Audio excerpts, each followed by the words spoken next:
What if I don't like the realtor I'm working with, but I signed an agreement? Demand more. If you are a seller represented by a realtor, you will have a listing agreement.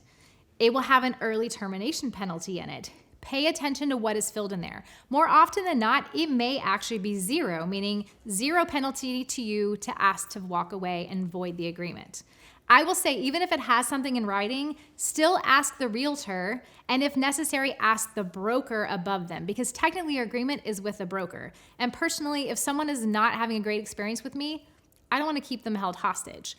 But even if it has an early termination penalty, and there's a realtor that you want to work with, maybe ask them their opinion on it. I had a homeowner once call me because he had 2 homes to sell. He already had one listed with an agent, and he really did not like the service he was receiving. So he was calling me about the other home. He asked me if he could send me the listing agreement because he really was not happy with it. She had filled in a very hefty penalty. I believe it was something like 3% of the sales price.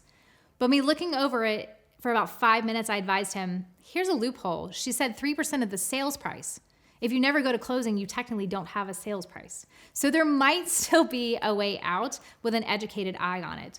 But the moral of the story is absolutely ask. If you are not getting the service that you feel like you have, it's not making traction with your house, ask for an out. The same thing if you are a buyer being represented by an agent. You'll have a similar agreement. So the buyer agency agreement, it should also have an early termination penalty in there. So same process applies. Take a look at that. If you are not happy with it, then take a look, see what the penalty is, ask the broker if necessary. But I would implore you, this is a very important decision.